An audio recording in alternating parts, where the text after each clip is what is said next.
주님의 은혜와 평강이 넘치기를 빕니다. 우리 지금 창세기를 하고 있습니다.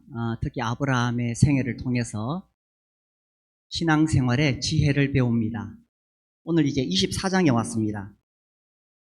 그런데 이 24장의 주인공은 아브라함이 아닙니다.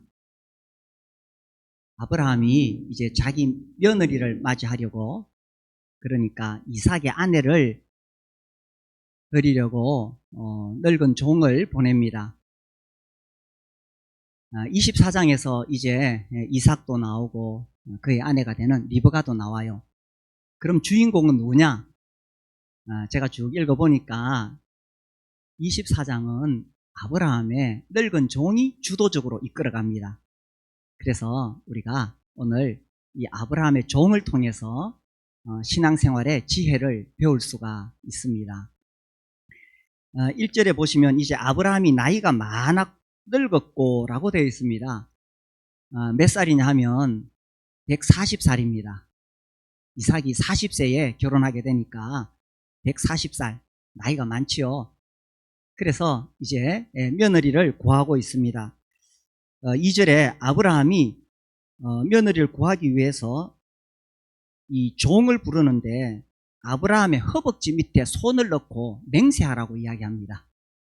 왜 허벅지 밑에 손을 넣고 하라고 하셨을까? 이게 뭐 어떤 그 당시의 관습일 수도 있고, 아무튼 허벅지 밑에 손을 넣었다는 것은 정말 이 맹세가 진실하다는 것을 말하고 있겠지요. 혹은 이 허벅지라는 단어가 성경 다른 곳에서는 생식기로 표현되어 있기도 합니다. 그만큼 이것은 굉장히 중요한 맹세였다는 것입니다. 이 아브라함의 종이 며느리를 구해오는 것은 참 중요한 일이죠. 한 집안에 이 며느리를 받아들이는 것은 정말 중요한 일이잖아요. 어떤 며느리가 들어오느냐에 따라서 그 집안의 분위기가 달라집니다. 그렇죠. 정말 중요한 일이죠. 또 나아가서 단순히 아브라함의 며느리가 아니라 이제 장차 아브라함과 이삭의 뒤를 이어서 후속사적으로 보면 메시아 계보를 이을 아들을 낳을 사람입니다. 그러니까 이게 얼마나 중요한 일이에요. 이 일을 지금 이 종에게 맡길 때에 아브라함이 허벅지 맹세를 시키는 겁니다. 그래서 누가 과연 아브라함의 며느리가 될 수 있느냐, 정말 중요한 결정을 해야 됩니다. 우리도 살아가면서 중요한 일을 결정할 때가 많이 있죠. 우리 학생들 또 청년들은 진학을 어떻게 해야 될지, 또 취업을 어떻게 해야 될지, 그리고 진짜 중요한 것은 누구와 결혼할지, 이걸 이제 결정을 해야 됩니다. 이 중요한 결정을 어떻게 할지 오늘 우리가 이 종을 통해서 배울 수가 있습니다. 그래서 맹세를 지키면서 아브라함이 조건을 이야기합니다. 3절과 4절을 보면 내가 너에게 하늘의 하나님 땅의 하나님이신 여호와를 가리켜 맹세하게 하노니, 맹세를 시켜요. 너는 내가 거주하는 이 지방 가나안 족속의 딸 중에서 내 아들을 위하여 아내를 택하지 말고 내 고향 내 족속에게로 가서 내 아들 이삭을 위하여 아내를 택하라. 이 고대 시대에는 친족끼리 결혼을 했습니다. 그래서 뭐 사촌끼리 결혼하는 것은 자연스러웠고요. 또 뭐 이모하고 결혼하기도 하고, 고대 시대는 그랬어요. 지금하고 상황이 다릅니다. 왜 아브라함이 굳이 이 자기 고향, 여기서 말하는 고향은 아브라함이 나왔던 갈대아 우르가 아니고 잠시 머물렀던 하란 땅을 말합니다. 왜 굳이 거기 가서 자기 족속, 자기 친족 중에서 구하라고 하느냐? 이 3절에 보면 이 지방 가나안 족속의 딸 중에서는 아내를 택하지 마라는 것입니다. 이것이 성경 전반에 걸쳐 흐르는 결혼에 있어 매우 중요한 조건입니다. 가나안 족속의 딸 중에서 택하지 마라. 왜냐하면 이 가나안 족속은 여호와 하나님을 알지 못하고 이방 잡신들을 숭배하고 있지요. 하나님은 자기 백성이 하나님을 모르는 이방신을 섬기는 사람하고 결혼하는 것을 금하십니다. 굉장히 중요하게 강조하십니다. 신명기 7장을 보시면요, 신명기 7장 3절과 4절 우리 같이 읽어보겠습니다. 시작. 또 그들과 혼인하지도 말지니 내 딸을 그들의 아들에게 주지 말 것이요 그들의 딸도 내 며느리로 삼지 말 것은 그가 네 아들을 유혹하여 그가 여호와를 떠나고 다른 신들을 섬기게 하므로 여호와께서 너희에게 진노하사 갑자기 너희를 멸하실 것입니다. 이 가나안 땅에 들어갈 때에 이방인과 혼인하지 마라. 네 딸도 그의 아들에게 주지 말고 또 그들의 딸도 네 며느리로 삼지 마라. 왜? 이 집안에 믿지 않는 며느리가 들어와서 자기 아들을 유혹해서 하나님을 떠나게 할까봐, 다른 신을 섬기게 할까봐, 그러다가 하나님이 진노하시면 하루아침에 그 집안이 망할 수 있다는 이야기입니다.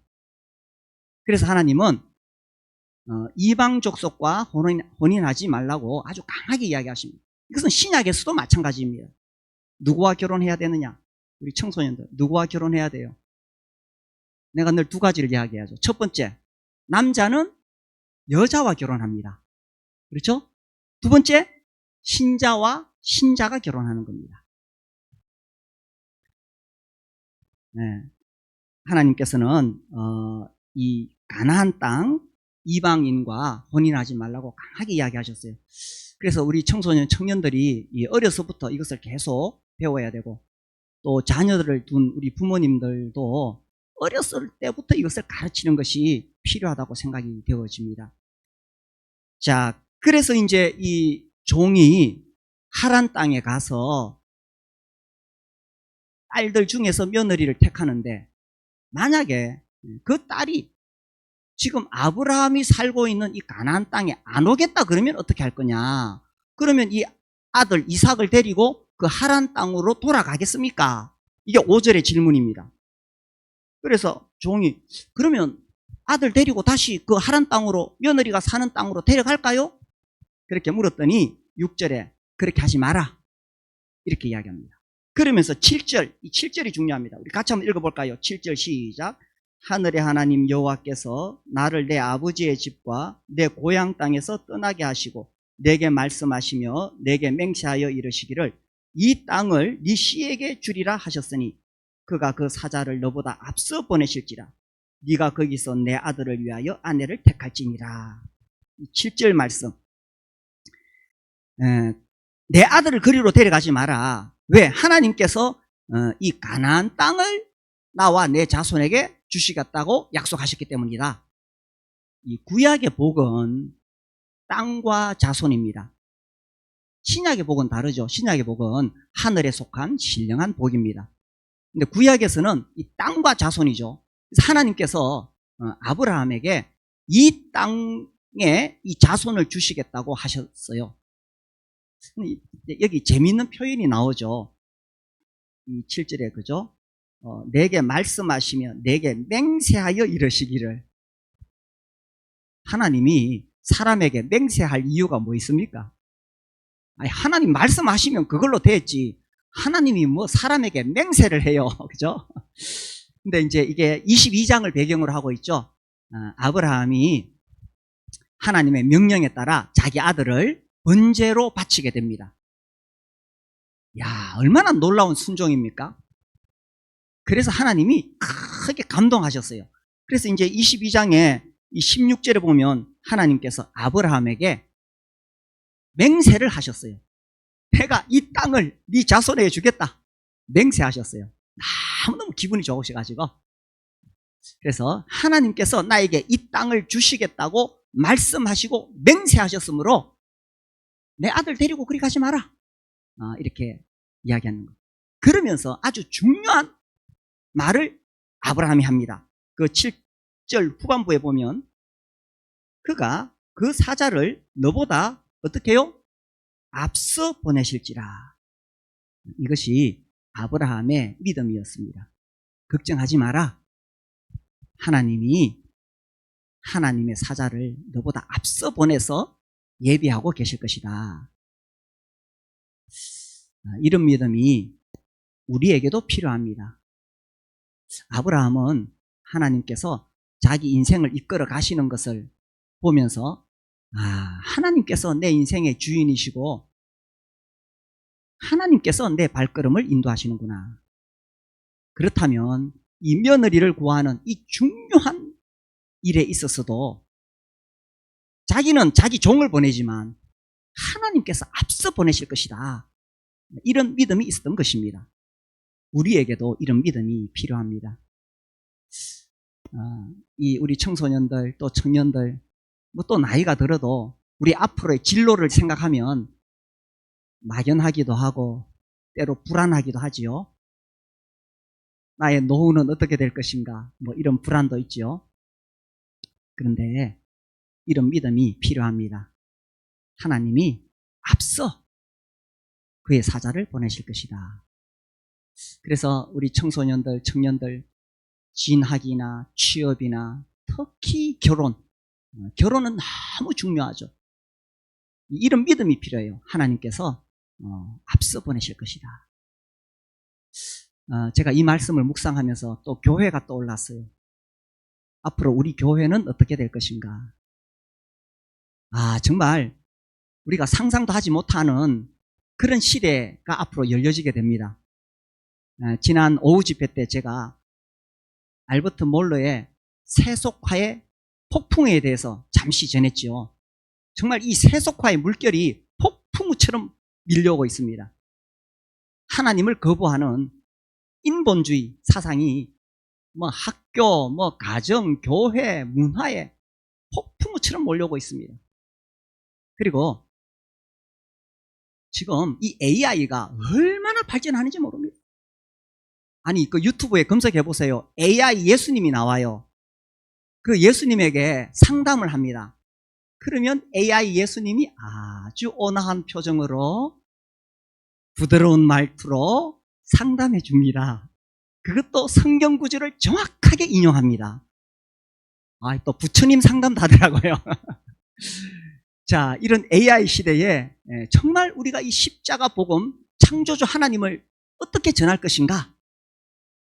그런 시대가 오고 있어요. 그렇지만 하나님은 자기 백성들 앞서 가시는 분이십니다. 그러므로 앞으로 어떤 시대가 열리든지 우리 하나님께서 앞서 우리 교회를 인도해 가실 것입니다. 우리 민수기 10장을 볼까요? 민수기 10장 33절. 우리 같이 읽어봅시다. 시작. 그들이 여호와의 산에서 떠나 3일 길을 갈 때에 여호와의 언약궤가 그 3일 길에 앞서가며 그들의 쉴 곳을 찾았고 그들이 진영을 떠날 때에 낮에는 여호와의 구름이 그 위에 붙었습니다. 그렇죠. 애굽에서 이스라엘 백성들이 나올 때에 여호와의 언약궤가 그 3일 길에 앞서가며 그들의 쉴 곳을 찾았다고 합니다. 우리 개인의 인생도 마찬가지고 또 목장을 섬기시는 분들, 우리 목장 앞으로 어떻게 될 것인가? 또 각 부서를 섬기시는 분들, 또 우리 교회, 또 우리 가정, 또 우리 자녀. 지금은 참 막막해 보이고 참 어려워 보이고 힘들어 보일지라도 우리에게 이 믿음이 필요합니다. 하나님께서 앞서 내 길을 인도하고 계신다. 이 믿음이 우리에게 필요합니다. 그래서 이제 이 아브라함의 믿음을 딱 들으니까 이 종이 용기가 생겼어요. 그래서 맹세를 합니다. 8절, 9절. 그래서 허벅지 맹세를 합니다. 맹세했어요. 자, 그 다음에 이제 종이 그 하란 땅으로 갑니다. 10절에 보면은 종이 그 주인의 낙타 중에서 열필 거기다가 온갖 좋은 예물을 잔뜩 싣고 하란 땅으로 갑니다. 약 720km, 20여일이 걸리는 여행입니다. 도착해 보니 저녁이라 우물가에 왔습니다. 거기서 이제 낙타를 꿀리고 쉬게 합니다. 그리고 뭐 하느냐? 이제 이 땅에 왔으니까 네 집 딸이 훌륭한지 수소문 해봐야 되잖아요. 그렇게 하지 않고 이 종이 뭘 하느냐? 12절에 보시면 기도합니다. 우리가 주님의 인도하심을 구할 때에 기도해야 된다는 거죠. 12절 그가 이르되 우리 주인 아브라함의 하나님 여호와여 원하건대 오늘 나에게 순조롭게 만나게 하사 내 주인 아브라함에게 은혜를 베푸시옵소서. 이게 우리의 기도가 돼야 되죠. 은혜를 베푸시옵소서. 아브라함에게 그리고 나에게 은혜를 베푸시옵소서. 인생은 아무리 잘나도요 자기 힘으로 살 수가 없습니다. 내가 좀 좋은 대학 나왔고 좋은 직장 가지고 있고 아니면 또 우리 집안 배경이 든든해.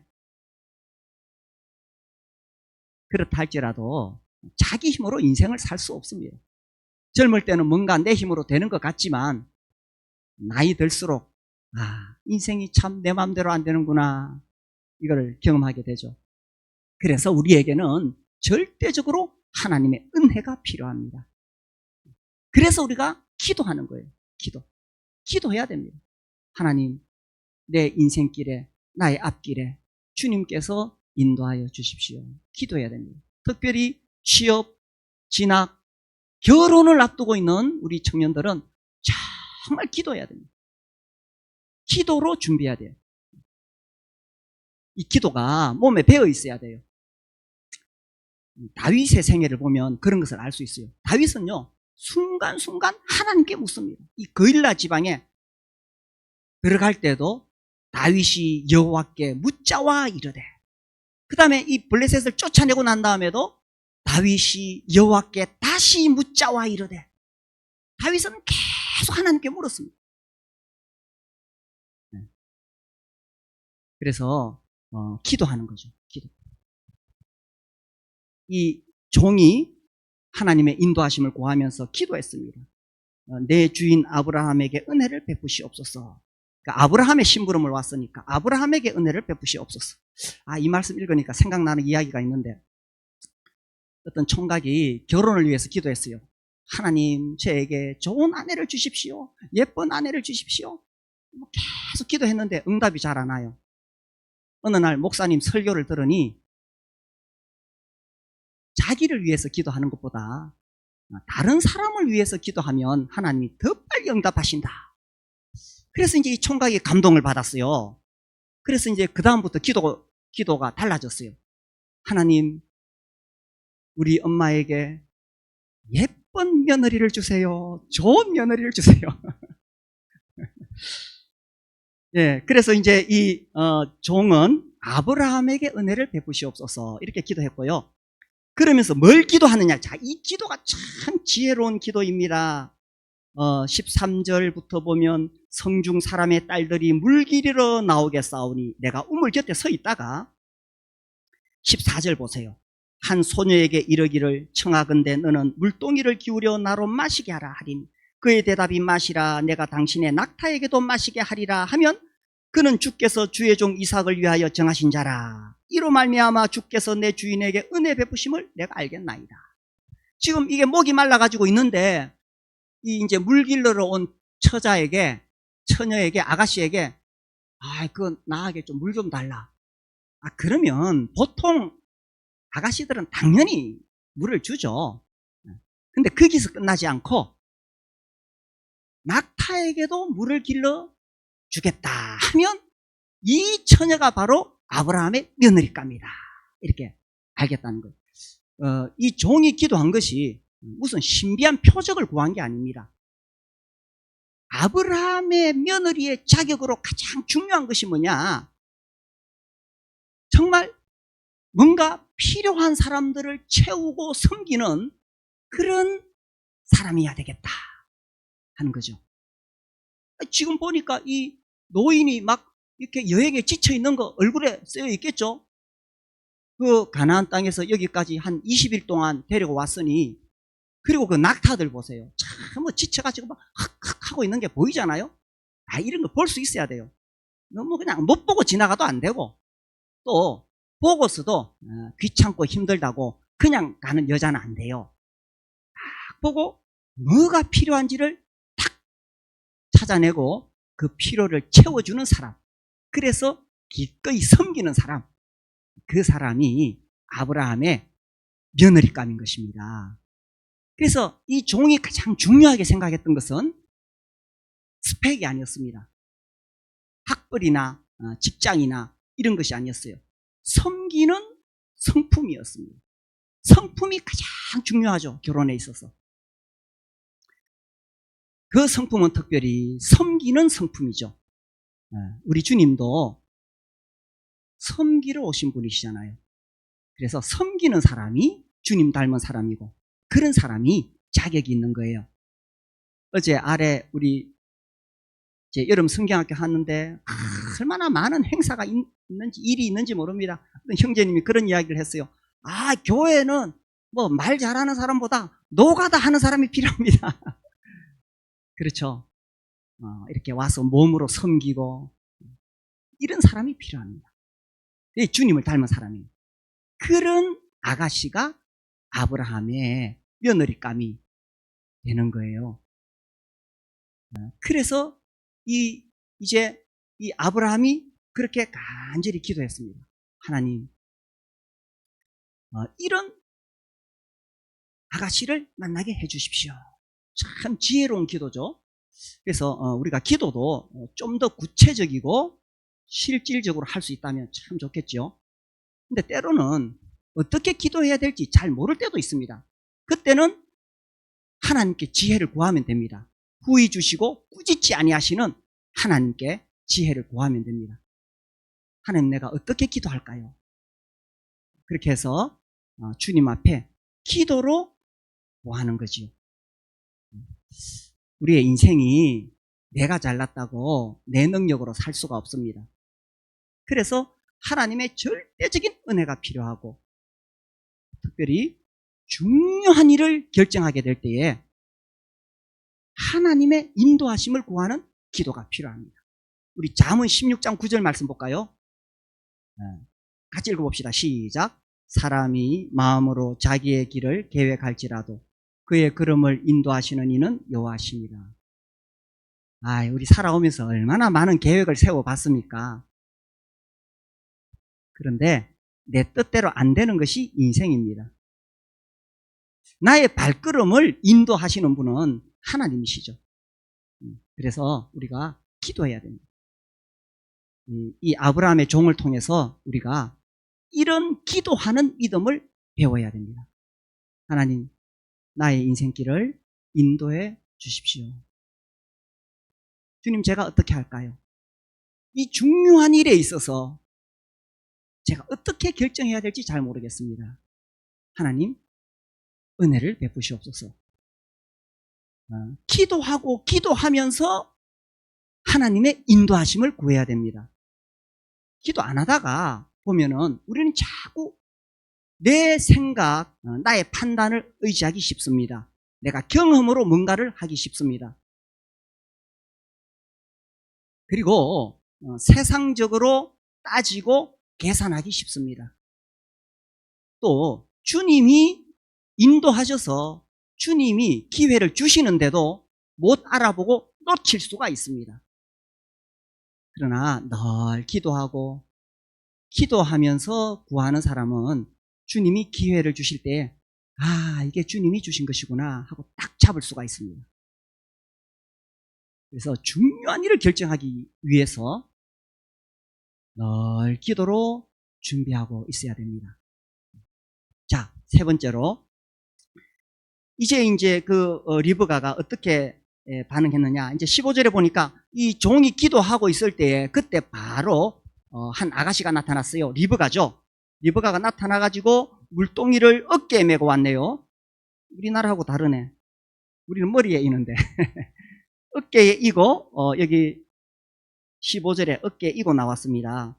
근데 16절에 그 소녀는 보기에 심히 아리답고, 여기 속으면 안 돼요. 천천히 알았지? 여기 속으면 안 돼. 외모보다 중요한 것은 성품입니다. 성품. 여기 속으면 안 돼. 심히 아리답고 지금까지 남자가 가까이 하지 아니한 처녀더라. 그가 우물로 내려가서 물을 그 물동이에 채워가지고 올라오는지라. 그래서 이제 이 물동이에 채워서 올라오는데, 자, 요 표현도 내려가서 올라오지요. 올라오는데 이제 종이 가서 부탁을 했습니다. 나에게 물을 좀 달라. 당연히 드리죠. 이 연세 드신 어르신이 물 좀 달라 하는데 얼른 물을 드리고 보니까 이분이 지쳐 있어. 거기 있는 10필의 낙타들 다 헥헥거리고 있어. 그 긴 여행을 해왔으니 얼마나 지금 목이 마르겠어요? 그래서 이 리브가가 바로 응답을 합니다. 18절에 그가 이르되 내 주여 마시소서. 그 다음에 19절에 마시게 하기를 다하고 이르되 당신의 낙타를 위하여서도 물을 길어 그것들을 배불리 마시게 하리다. 그냥 물을 마시게 하는 게 아니고 배불리 마시게 하시리라. 20절 보세요. 급히 물동이에 물을 구유에 붓고 다시 기르려고 우물로 달려가서 그 다음에 모든 낙타를 위하여 기르는지라. 낙타가 몇 마리예요? 10마리, 10필. 한 마리 낙타가 얼마나 물을 마실까? 제가 이 모든 낙타를 위하여 기른다는 표현을 보고 궁금해서 찾아봤어요. 자료를 찾아보니까 한 마리 낙타가 얼마나 물을 마시느냐? 약 단순하게 계산하면 약 100리터를 마십니다. 자료마다 다르더라고요. 다른데 단순하게 보면 100리터. 10마리면 몇 리터예요? 1000리터. 1톤이에요. 이 당시에 여인들이 어깨에 쥐고 있던 물동이에 약 20리터의 물을 채울 수 있다고 합니다. 그러면 몇 번 왔다 갔다 해야 됩니까? 50번. 50번. 쉬운 일이 아니죠. 그런데 또 이 당시에 우물이 어디에 있었냐 하면 이렇게 지하로 내려가야 돼요. 여기 아까 우리가 16절 표현에 보면 그가 우물로 내려가서 그 다음에 올라오는지라 이렇게 돼 있죠. 그래서 제가 또 자료를 찾아봤어요. 고대 근동의 우물의 깊이가 얼마인가. 이것도 뭐 다 다른데 대략 10m에서 20m 정도 됩니다. 그래서 말하자면 우리 20리터짜리 2리터짜리 그 생수 있죠. 2리터 생수 10개를 1층에서 우리 3층 본당까지 치고 내고 올라오는 50번 왔다 갔다 해야 되는 거예요. 50번. 체력도 좋아야 돼요. 그렇게 땀을 뻘뻘 흘리면서 이 모든 낙타를 위하여 배불리 마시게 했습니다. 자, 이 종이 그걸 보는 거예요. 야, 참 성실하게 섬기는구나. 참 훌륭하죠. 그래서 21절이 중요합니다. 우리 같이 읽어봅시다. 시작. 그 사람이 그를 묵묵히 주목하여 여호와께서 과연 평탄한 길을 주신 여부를 알고자 하더니.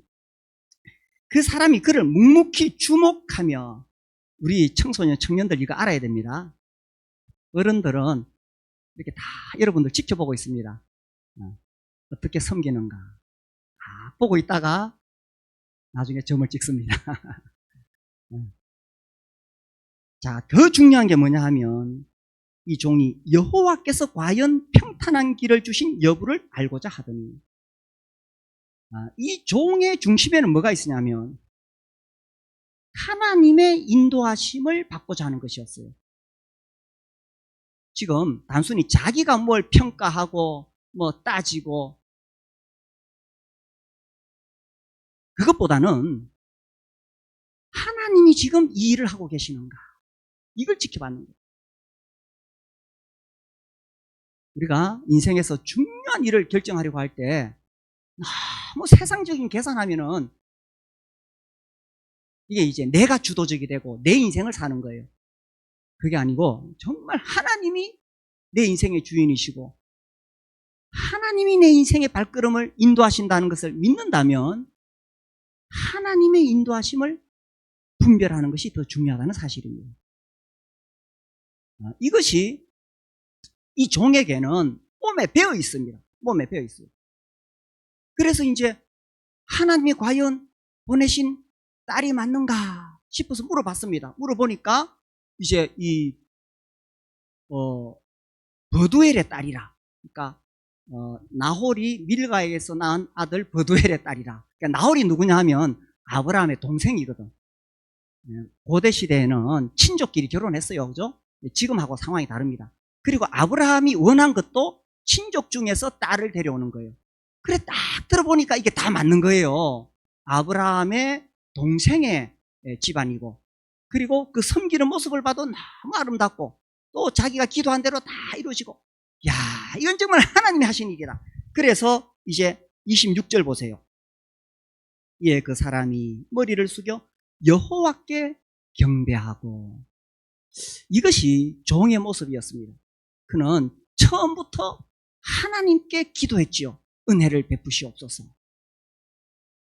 그리고 그 기도의 응답이 오니까 하나님이 하시는 일인가 살펴보고, 그 다음에 그것이 맞으니까 26절에 머리를 숙여 여호와께 경배하고, 그 다음에 27절 이르되 나의 주인 아브라함의 하나님 여호와를 찬송하나이다 하면서 하나님께 찬송하고. 그래서 이 종을 보면은 정말 하나님과 깊은 교제 가운데 있습니다. 전적으로 이 중요한 일을 결정하는 것에 있어서 하나님의 인도하심을 구했습니다. 그리고 하나님의 뜻이 보이니까 하나님께 찬송하고 경배하고.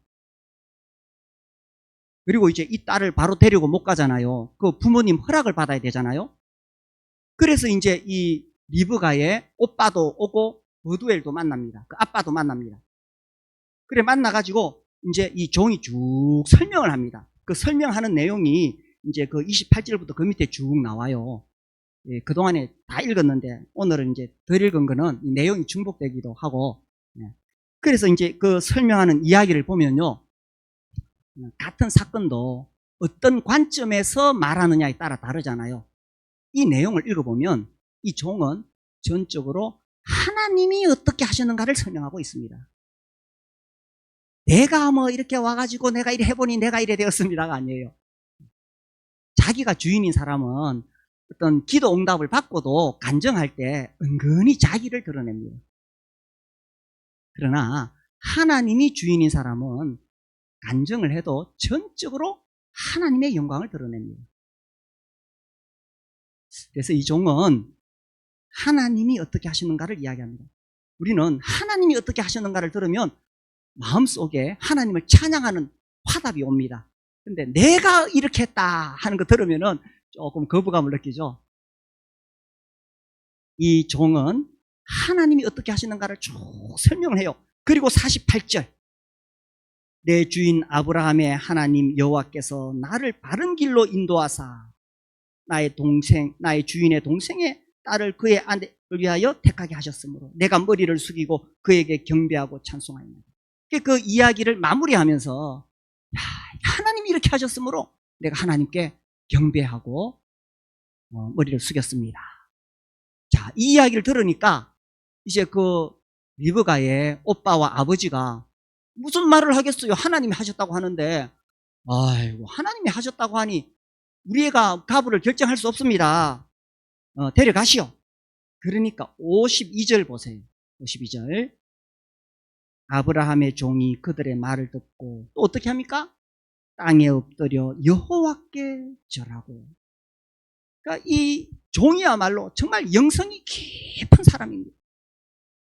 영성이 깊다는 것은 어떤 신비한 표적이나 이상한 걸 하는 사람이 아니고 정말 하나님과 깊은 교제 가운데서 말 하나 행동 하나 하고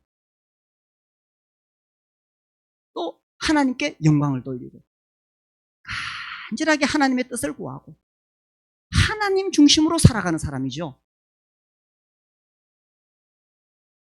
때로는 우리가 너무 성급해서 내가 나서고 싶고 내가 드러나고 싶고 또 뭘 결정하기 전에 너무 인간적으로 계산하고 세상적으로 따지고, 사실 우리가 그런 연약함이 있습니다. 그런데 이 종을 보니까 완전히 다르죠. 이 종은 정말 전적으로 하나님이 어떻게 하시는가 보기를 원했고 또 이루어지니까 하나님께 엎드려 경배하고. 그래서 이제 그 다음날 56절 그 다음날 그 사람이 그들에게 이르되 나를 말교하지 마소서 여호와께서 내게 형통한 길을 주셨으니 나를 보내어 내 주인에게로 돌아가게 하소서. 그 다음날 바로 리브가를 데려가겠다고 합니다. 왜? 하나님 하나님께서 이렇게 하셨는데 말리지 말라는 거예요. 하나님 앞에서 그 뜻을 분별하니까 큰 담대함이 생기고 또 순종하게 됩니다. 우리에게 이런 종의 믿음이 필요합니다. 특별히 아주 중요한 일을 결정할 때에 첫 번째로 하나님이 내 인생길에 앞서 행하신다는 믿음이 있어야 됩니다. 하나님이 내 인생의 주인이시므로 그분이 앞서 행하신다. 지금은 비록 내가 앞이 안 보이고 어렵고 힘들지라도 하나님이 앞서 행하신다는 믿음이 있어야 되고, 두 번째는 간절히 기도해야 됩니다. 정말 주님이 인도하시도록 그렇게 기도하면 세 번째, 하나님의 뜻을 분별할 수가 있습니다. 때로는 100% 아닐지라도 이게 주님이 인도하시는 거야 하고 분별할 수 있습니다. 이렇게 분별하는 데 있어서 매우 중요한 게 있습니다. 그게 바로 이 종처럼 하는 거예요. 우리 지난 학기에 하경삼 했어요. 헨리 블랙가비의 책을 가지고 했어요. 그 헨리 블랙가비가 그 책에서 계속 강조하는 게 있습니다. 가장 기본이 되는 거, 계속 강조하는 게 뭐냐? 우리 신자들은 하나님과 사랑의 관계에 있어야 된다. 이걸 계속 강조합니다.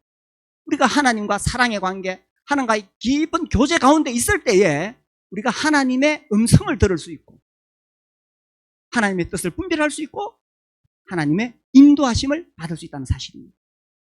제가 이걸 보니까 이 종이 그렇게 하고 있는 거예요. 이 종은 전적으로 주님의 인도하심에 맡기고 전적으로 주님을 의지하면서 주님만 바라보고 그렇게 살았던 거죠. 우리도 이 종을 통해서 오늘 교훈을 들었는데, 정말 내 인생의 주인이 하나님이심을 믿고 그분에게 맡기고 그분이 앞서가실 것을 의지하고 하나님과 깊은 관계 가운데 기도하고 그렇게 분별하면서 살 수 있게 되기를 바랍니다. 우리 함께 기도하겠습니다. 우리 각자에게 중요한 인생에 결정해야 될 일이 있죠. 무엇을 선택해야 되는가, 어떤 결정을 내려야 되는가. 이 시간 하나님 앞에 기도하시기 바랍니다. 아버지 하나님, 내 인간적인 계산, 세상적으로 따지고 이것보다도 아버지 하나님, 제가 좀 부족하지만 제발 하나님 은혜를 베풀어 주십시오. 하나님 내 인생의 주인이십니다. 하나님이 내 앞서 인도하시는 하나님이신 줄 믿습니다. 나에게 믿음을 주셔서 흔들리지 않게 해주시고 주님 은혜를 베풀어 주시옵소서. 그리고 주님께서 그 뜻을 보여주실 때에 주님의 뜻인 줄 분별할 수 있게 해주십시오. 이 시간 주님 앞에 우리 잠시 기도하겠습니다.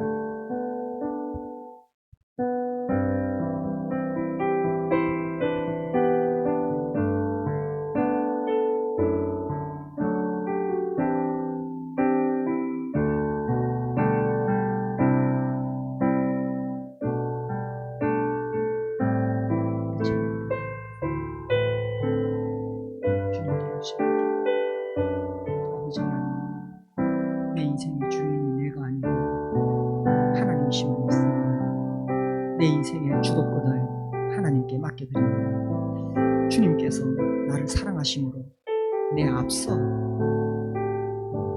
길을 가시며 예비하시는 줄 믿습니다. 아버지 하나님, 우리가 하나님의 은혜를 간절히 구합니다.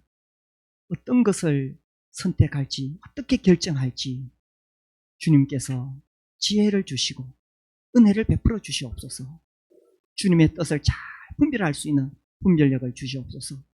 그렇게 하기 위해 무엇보다 우리가 더 깊은 주님과의 교제 가운데 들어가기를 원합니다. 늘 우리 주님과 사랑의 관계 속에서 살아가기를 원합니다. 우리 안에 계신 성령님을 통해서 우리 주님과 우리 아버지 하나님과 더 깊은 사랑의 관계에 빠질 수 있도록 은혜를 베풀어 주시옵소서. 주님, 우리 여기 청소년, 청년들 앞으로 나아갈 길이 있습니다. 그들의 진로, 취업, 진학, 결혼에 있어 세상적인 방법에 따라 결정하지 아니하고 하나님의 인도하심을 받을 수 있도록 은혜를 베풀어 주시기를 기도합니다. 우리 모두를 인도하시는 하나님께 감사하며 주 예수님의 이름으로 기도드립니다. 아멘.